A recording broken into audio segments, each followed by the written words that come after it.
A star fades in the sky. This is a sun similar to ours, becoming a white dwarf. 90% of the stars in our universe will undergo such a mutation. In the process, the stellar matter will be cast off in a planetary nebula. This is the Ring Nebula in the Lyra constellation, one of the most breathtaking objects that can be seen from the northern hemisphere.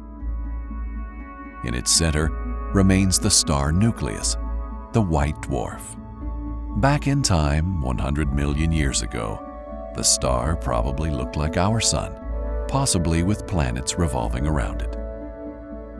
At this stage of evolution, after 10 billion years of a stable life, the star will have converted about 10% of its hydrogen into helium. Its core becomes heavier and contracts under its own weight. Increasing pressure will allow new nuclear reactions. The huge amount of radiation emitted from the core repels the outer stellar matter. The star size increases. The outer gas cools down, glowing redder. The star becomes a red giant, a process lasting about 100 million years. Over time, the pressure at the center of the star increases. New nuclear reactions are now possible, transforming helium into heavier elements. The critical point is then reached.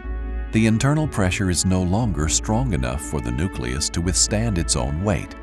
The core collapses. The shock waves expel the outer matter of the star into space at a speed of about 60 kilometers per second. The ejected material becomes a planetary nebula. This happened to the Ring Nebula some 7,000 years ago. Seen from Earth, the corona appears like a fuzzy patch. Former astronomers observing such objects first thought these were planetary-like objects. The name remains even though these phenomena have nothing in common with planets. The name Ring Nebula is also misleading. The nebula is not a ring, but an oblate spheroid. From Earth we see it under its long axis, letting it appear as a ring. But if we could take a long journey in space and see it from the side, it would look like a rugby ball. How do we know its real shape when we can only see the nebula from a single point of view? The corona matter emits light. Each of its components, like oxygen or carbon, has a specific light spectrum, a sort of unique color signature. With the Doppler effect, these colors will appear redder when moving away from us and more blue when moving towards us.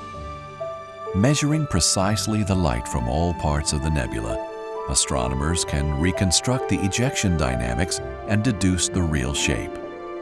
This technique is quite similar to tomography as used in the examination of the human body. The Ring Nebula can be easily observed by beginners in astronomy using only a small telescope. In mid-July, around midnight, find the Summer Triangle. Deneb, Altair, and Vega in the Lyra constellation are at the zenith. The nebula is located at an almost equal distance between the two most southern stars of the Lyra constellation. For best results, use the Pathfinder feature of Star Map from one of these stars and drift slowly along the right ascensions.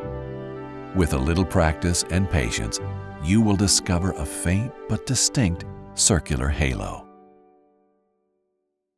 Observing the Ring Nebula is a leap into the future of our sun.